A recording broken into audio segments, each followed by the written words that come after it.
Sumainyo ang Panginoon. At sumaiyo rin. Ang mabuting balita ng Panginoon ayon kay San Lucas. Papuri sa iyo, Panginoon.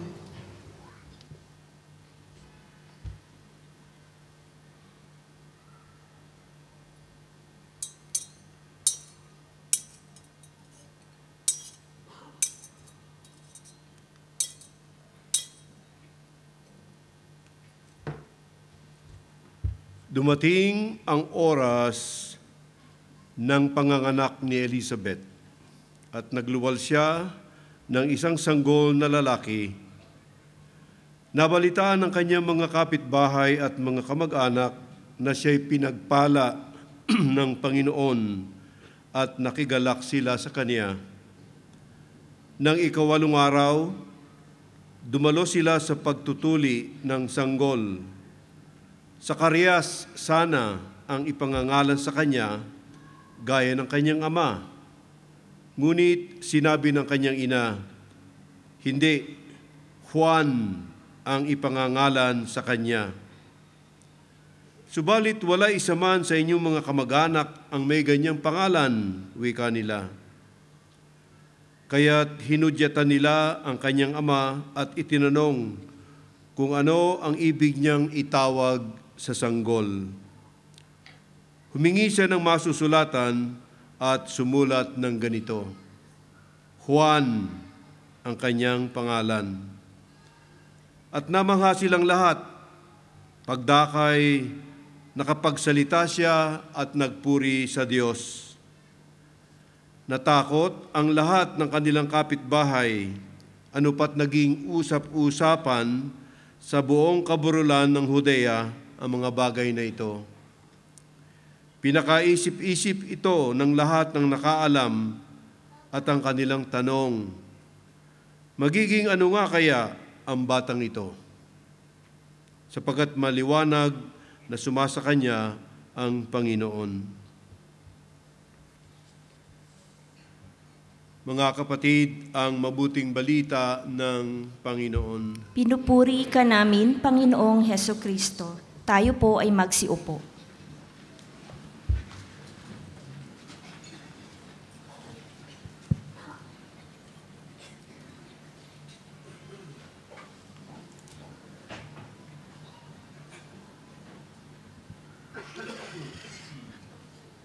Muli, isang magandang gabi po sa inyong lahat. Mukhang pagkatapos ng 8 gabing, mukhang pagod na kayo. Isang magandang gabi po sa inyong lahat. Mukhang masigla pa. Ikawalong gabi. Malamang sa ikawalong gabi, kakilala mo na yung katabi mo. Malamang sa ikawalong gabi, kaklose mo na yung tinabihan mo. Okay. Maaring kakilala mo na yung taong katabi mo. Tama ba? Hello? Malalaman natin yan. Una, exercise muna. Tingnan ko nga kung gaano na kayo magkakilala. Pwede bang ngitian mo yung katabi mo? Ngitian, huwag takutin. Iba sa inyo, Okay. Pangalawa, pwede bang pakitingnan mo yung katabi mo ng mata sa mata? Palagay ko, tuwang-tuwa yung nanliligaw ngayon. Lord, salamat. Ikawalong gabi, pagkakataon ko na to. Okay. Panghuli, susubukan natin kung gaano kayo magkakilala at kung close na nga kayo.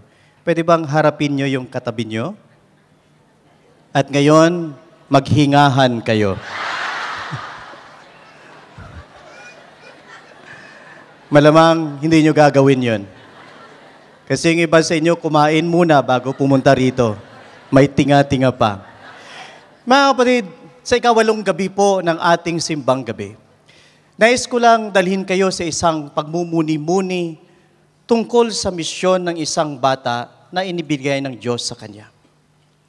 Alam nyo, bawat magulang, mayroong kanya-kanyang pangarap para sa kanilang mga anak. Bago ang lahat, pwede ko bang malaman kung sino po ba ang mga magulang dito? Pakitaas ang kamay.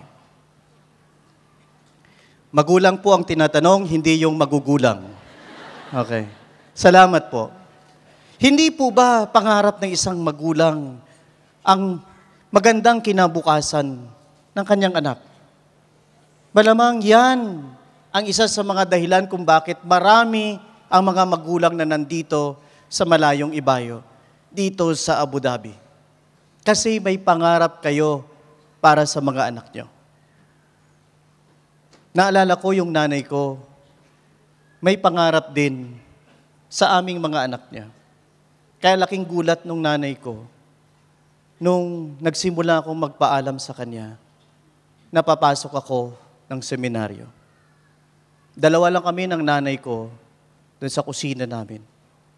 Sabi ko sa nanay ko, Nay, gusto ko pong pumasok ng seminaryo. Nakatulala yung nanay ko na nakatingin sa akin. At kitang-kita ko, tumutulo yung luha niya. At yung nanay ko lumapit sa akin. Hinawakan yung kamay ko at tininan ako sa mata. So nagkatinginan kami ng nanay ko ng mata sa mata. At ang sabi ng nanay ko, Nak, paano yung pag-aartista mo? So, yun. Yan lang. May pangarap bawat magulang. Yung pangarap ng magulang minsan, hindi pangarap ng Diyos para sa anak mo. Sino ba namang mag-aakala na nandito ako sa harapan nyo at saka si Father Troy? Kung titingnan nyo si Father Troy, parang kabats ko lang. Di ba? Iniisip nyo siguro, sana nasa showbiz ito ngayon. Di ba? Katulad ko, baka ako na yung nagsusuot ng mascot ng gorilla. Okay? Pero ito yun. May pangarap ang bawat magulang sa mga anak. Pero ang bawat bata na ipinapanganak sa loob ng pamilya, bilang regalo ng Diyos, ay mayroong misyon or purpose sa buhay. Malinaw na ba sa mga magulang yung purpose, yung misyon ng bata na tinanggap ninyo bilang regalo mula sa Diyos?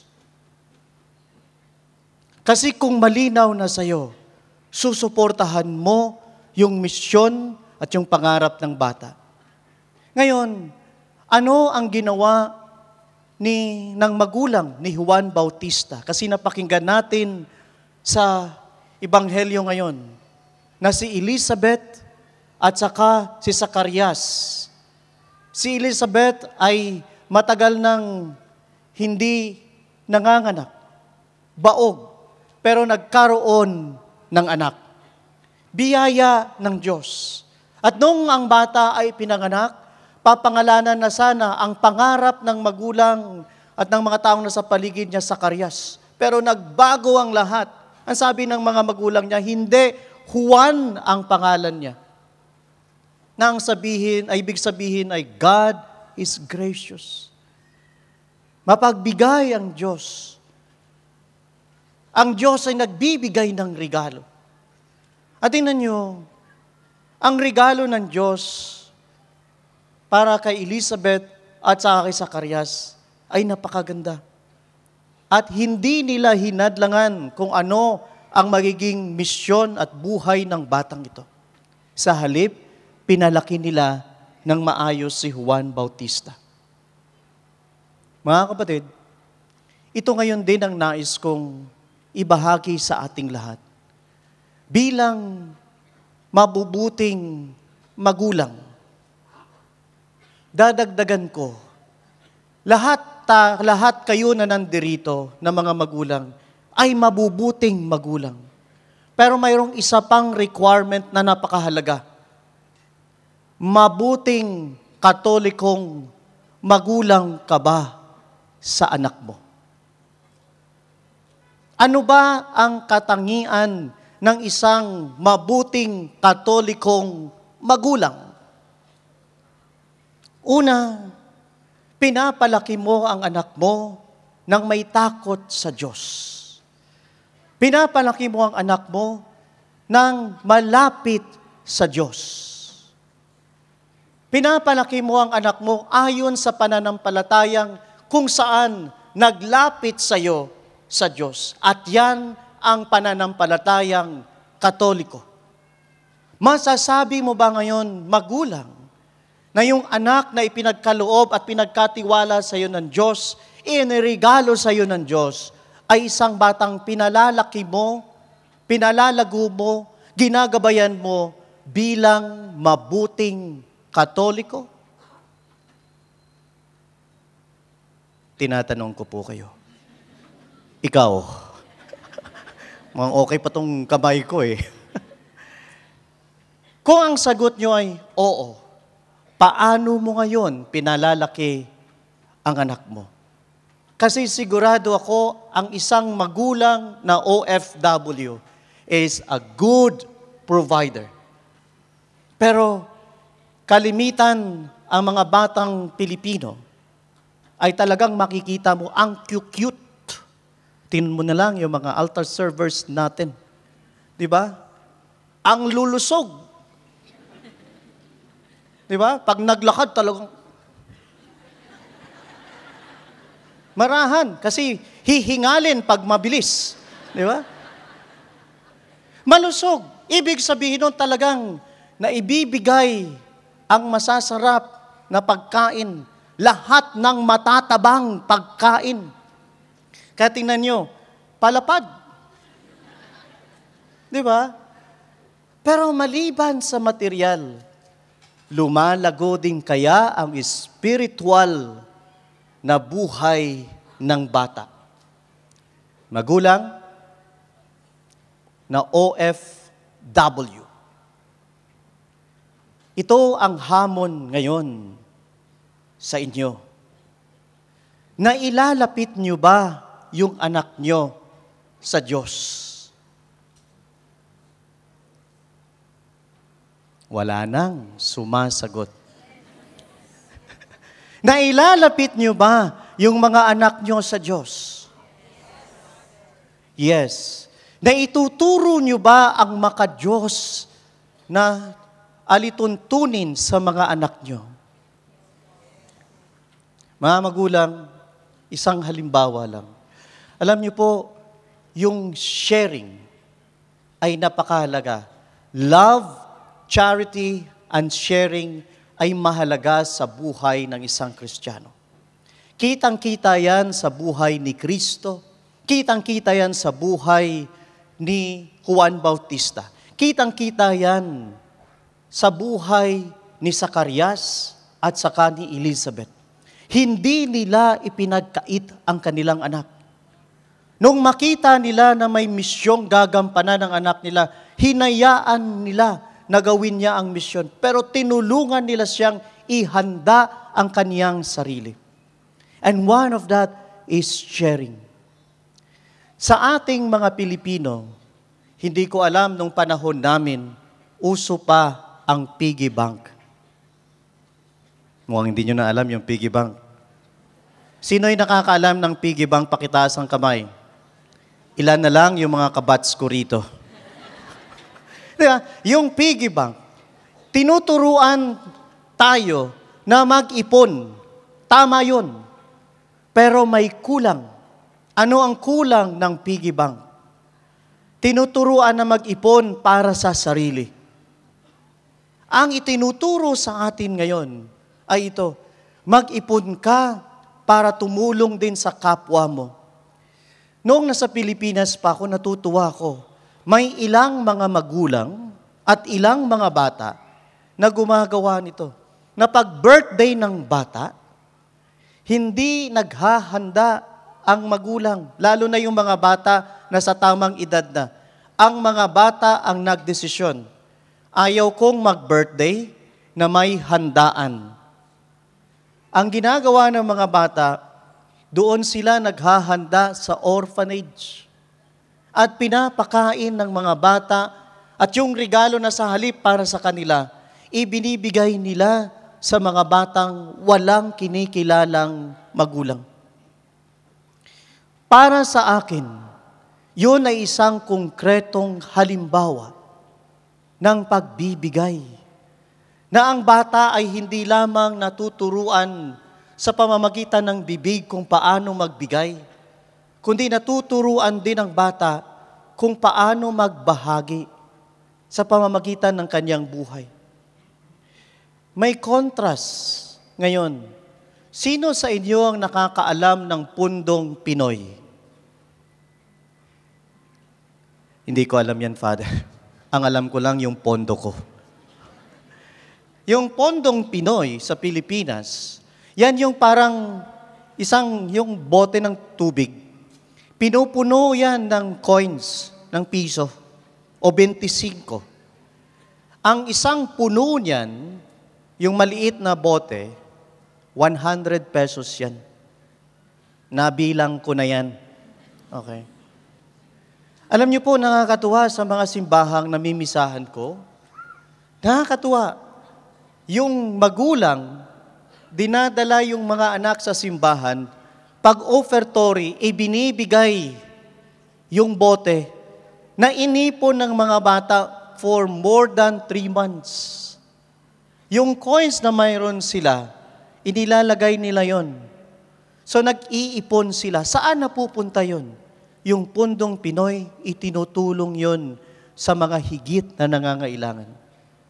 Ang mga bata ay natuturuang magbigay. Kaya nung lumaki na yung mga bata, hindi na sila tinutulak ng magulang para magbigay, magbahagi, kasi natuto na ang mga bata. Pangalawa, natuturuan pa kaya ang mga bata sa loob ng tahanan para magdasal? Hello?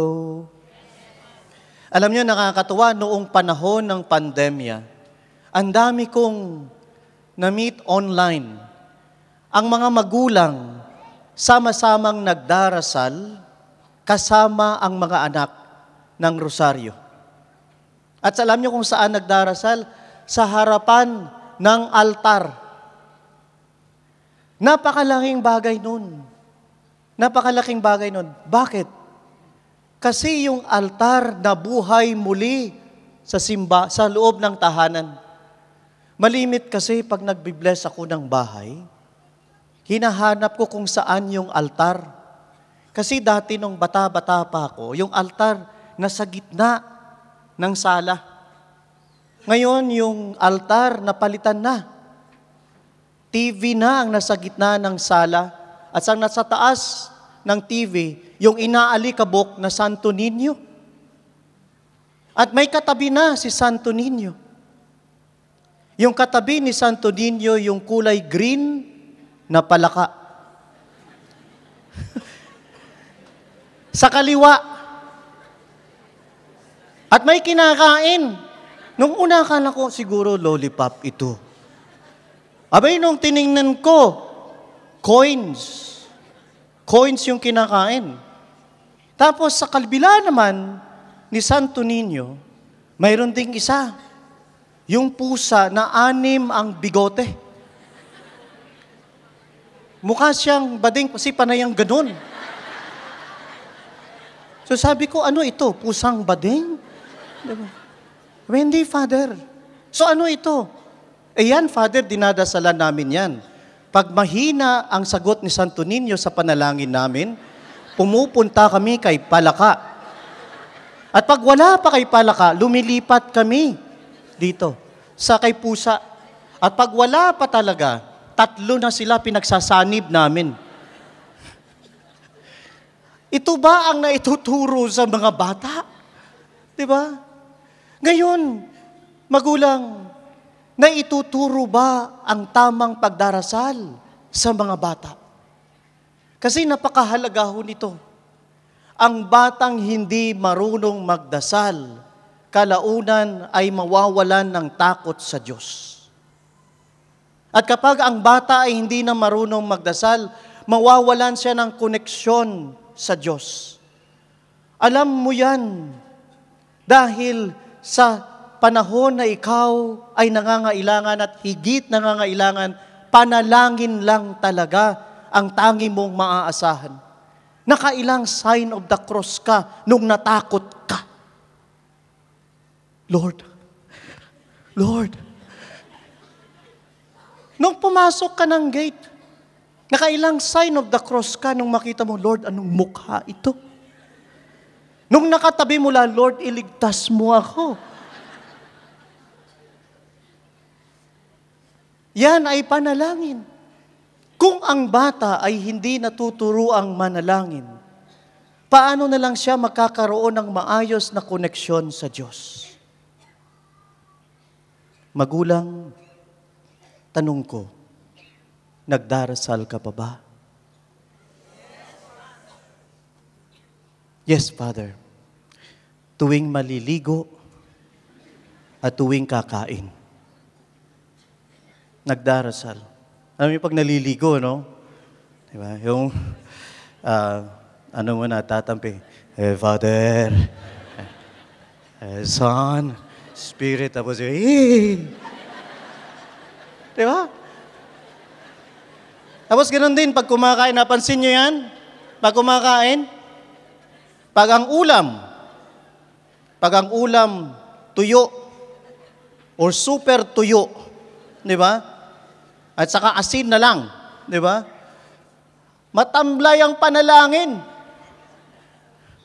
Sa ngalan ng Ama, ng Espiritu Santo. Pero pag ang ulam, yung nakangiting lechon sa harapan mo, mabilis, parang naghilamos lang. Bless us, Lord. Di ba? Pero yung tamang panalangin, na ituturo ba ng magulang sa mga anak? Kasi, magiging ano kaya ang anak mo? Nakadepende yan, magulang, sa'yo. Kung paano mo tinuturuan ang anak mo. May tanong ako sa lahat ng magulang na nandirito.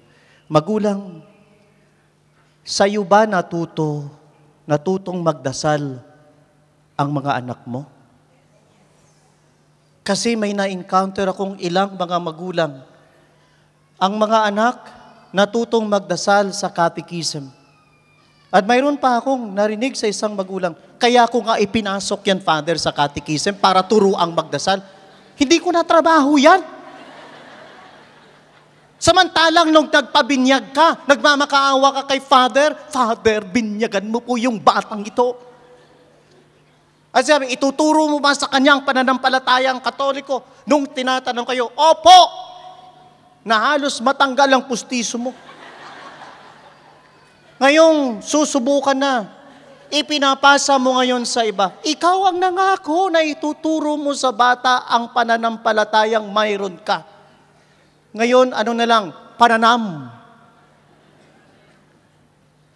Mga kapatid, be a responsible Catholic parents. Sana maturuan niyo yung mga anak niyo na magdasal. Kasi kung ang mga bata natuto sa inyong manalangin, sisiguraduhin ko sa inyo, makikinig sa inyo yan.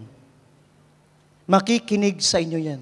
Kasi sa inyo sila nakinig nung nagsusumikap silang matutong manalangin. Hello? Assignment nyo yan. Pag uwi nyo mamaya, mag-Zoom kaagad kayo.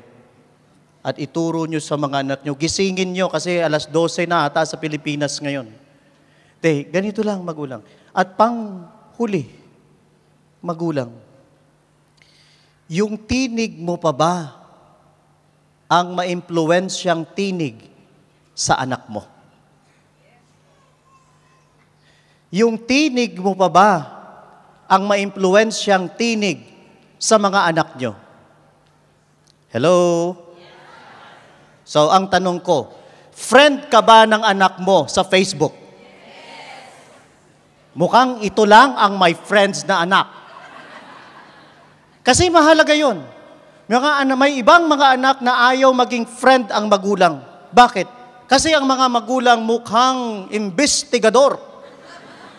Sino yan? Sino yung kasama mo? Mahalaga yun. Kasi kahit malayo ka, kung ang tinig mo pa rin ang pinapakinggan ng mga anak mo, isa lang ibig sabihin nun, ikaw pa rin ang magulang nila.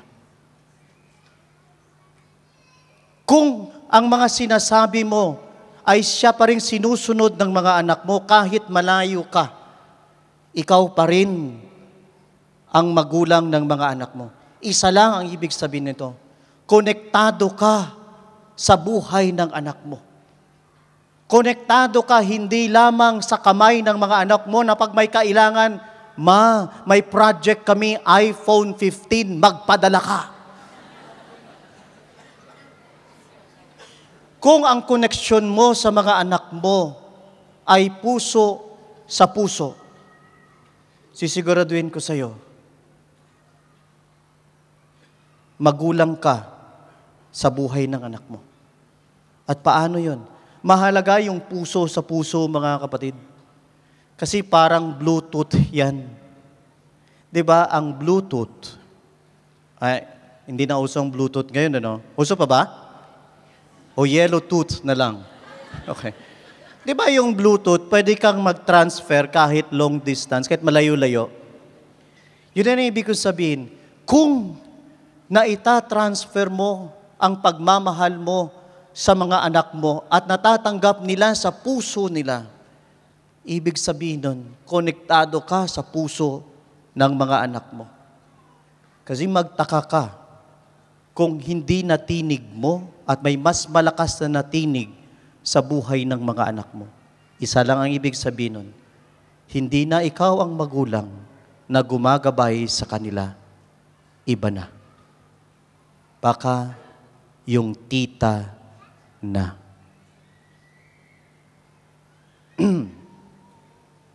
Tama ba? Magulang, alam ko na ang saya ng magulang ay ang tagumpay ng anak.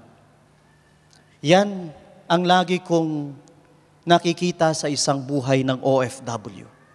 Na ang buhay ng magulang ay laging para sa anak. Ganun na lamang ang saya ng magulang na makita niya na masaya ang kaniyang mga anak. Kahit dito nagtitiis siya, makita lang niya na masaya ang mga anak niya, hihimlay siya sa gabi, kahit nakabuntong hininga, pero may ngiti sa kaniyang mga labi. Dahil alam niya, ang lahat ng pagod na to para sa pangarap ko sa mga anak ko. Anong tuwa na lang ng magulang nung napag-graduate niya ang anak niya? Nagpa-party ang magulang dito. Nung gumraduate yung anak niya sa kinder. Kinder pa lang yun, ha? Kinder pa lang yun. Pero yan ang tagumpay ng magulang. Magulang, isa lang ang hamon ng simbahan ngayon sa inyong lahat. Tulungan niyo kami na ituro ang pananampalatayang Katoliko sa mga anak ninyo. Tulungan niyo kami na palaguin ang kaluluwa ng mga anak ninyo. Na lumago nawa sila sa pananampalataya. Dahil kapag ang bata ay matatag ang pananampalataya, hindi mo kailangang bantayan yan 24/7. Dahil sisiguraduhin ko sa iyo, pangangalagaan niya ang sarili niya dahil may takot yan sa Diyos. Hello? Sana huwag niyong kakalimutan yan. Tumaba man ang katawan, sana tumaba din ang kaluluwa. At panghuli, kasi yung iba sa inyo pinapawisan na tulad ko, walang hangin ngayon. Mukhang nasa ulo na natin. Katulad ni Zacarias at saka ni Elizabeth, regalo nilang tinanggap si Juan Bautista mula sa Diyos. Regalo nilang ibinalik sa Diyos.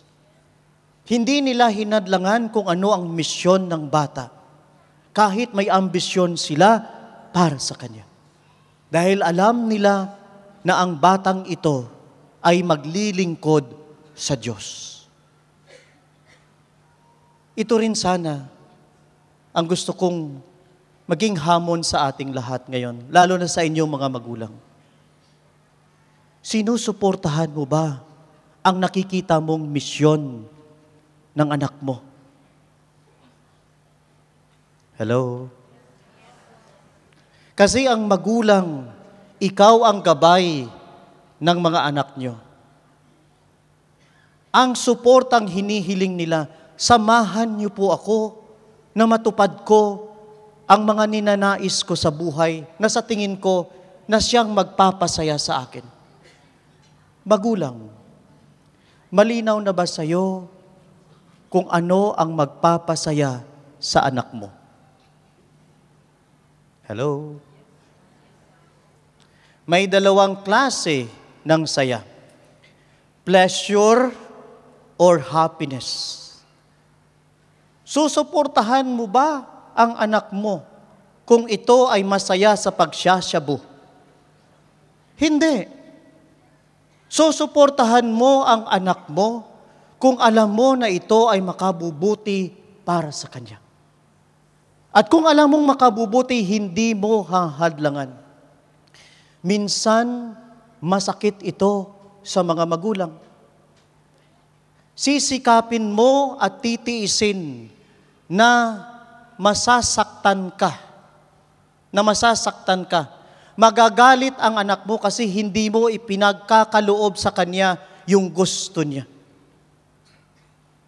Ikaw ba papayagan mo ang anak mo na magsyabu? Siguro sabihin mo, nak, wag na syabu. Sa kilikili mo na lang ikaw. Mas malakas yan kaysa syabu. Hindi, di ba? Minsan, ang mga magulang hindi naintindihan ng mga anak. Kasi nga, strict ang mga magulang. Strict nga ba ang mga magulang? Strict nga siguro. Walang sumagot eh. Strict nga ba ang mga magulang? Sa tingin ko, hindi.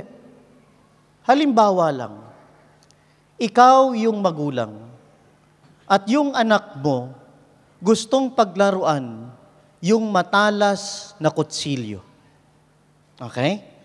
Parang samurai. Anino pa lang ng kutsilyo, nahihiwa na ang karne ng baboy. Ganon siya katalas. Gustong paglaruan ng anak mo na ang edad ay 3 years old. Kung ikaw yung magulang, ibibigay mo ba ang kutsilyo sa anak mo? Akala ko ba, mahal mo yung anak mo? Ay paano kung yung anak mo umiyak? Hindi na kita nanay, hindi na kita tatay. Isusumpa na kita. Ibibigay mo ba ang kutsilyo? Paano kung mag-inarte yung bata na kunwari hihimatin? Ibibigay mo ba ang kutsilyo? Abay, bakit? Ay ginagamit mo rin yung kutsilyo.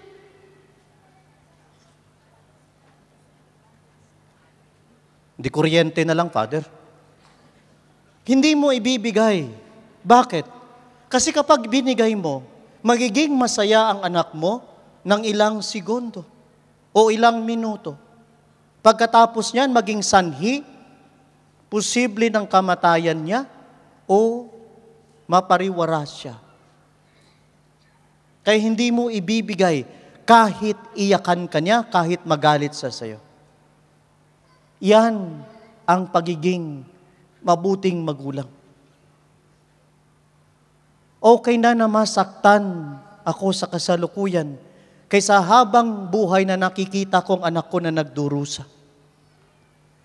Kaya hindi mo maiwasan na ang mga magulang minsan napakahigpit. Ayaw paligawan yung mga anak. Yung mga anak, 60 years old na ngayon, hindi pa rin naliligawan. Kasi buhay pa ang mga magulang. Bakit ka wala kang asawa? Bakit? Maganda ka naman. Buhay pa yung nanay ko eh.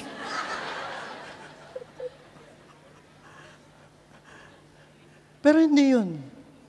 Katulad ni Juan Bautista, si Elizabeth, at saka si Zacarias, hindi ipinagkait kung anong makabubuti sa kanya.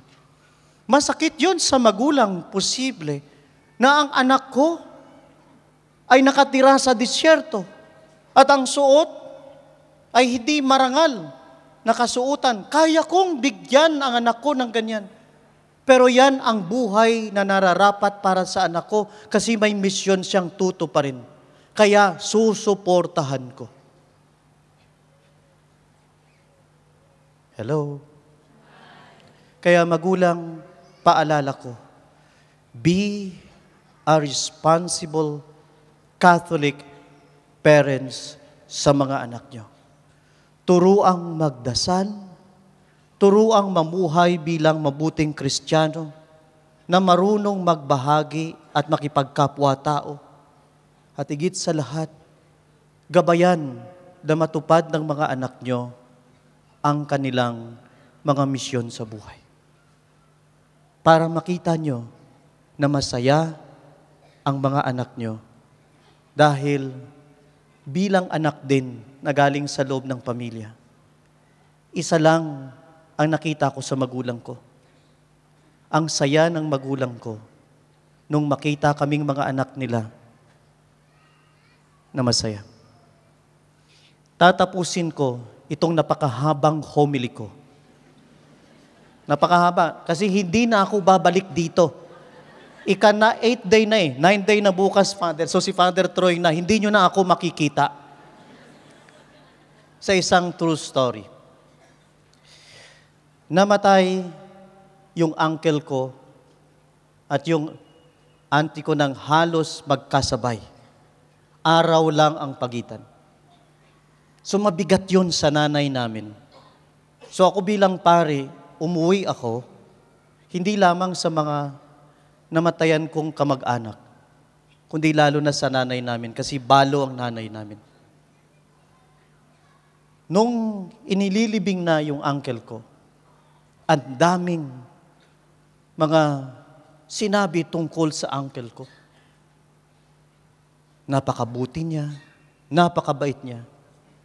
Kaming magkakapatid, nagkakatinginan lang.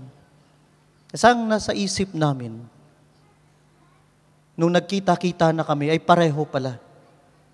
Hindi na alam, hindi na naririnig ng uncle namin kung anong sinasabi. Kaya nung gabing iyon, nung umuwi kami sa bahay namin, nagdesisyon kami, yung bunso naming kapatid ang nanguna. Dinala namin yung nanay namin dun sa kwarto. Nakapaligid kami. At ang desisyon namin, sabihin na natin sa kanya kung ano yung dapat niyang marinig mula sa atin bago maging huli ang lahat. Kasi isa na lang, nag-iisang buhay na lang sa magkakapatid yung nanay namin. At nung gabing yon, 3 lang ang ginawa namin. Una, humingi kami ng sorry sa nanay namin sa lahat ng mga nagawa namin. Pangalawa, nagpasalamat kami sa nanay namin dahil 7 kaming magkakapatid. Dahil baog yung parents ko, 7 lang ang kinaya nila. Pero tinaguyod niya kami kahit mag-isa siya. Pangatlo, yun yung for the first time narinig ng nanay sa amin mula sa bibig naming mga anak, yung salitang, I love you. Nung matapos na kaming lahat na magsalita, isa lang ang sinabi ng nanay ko. Mga anak, pwede na akong mamatay sa gabing ito. Kasi hindi ko alam sa buong buhay ko na naging mabuting nanay pala ako sa inyo.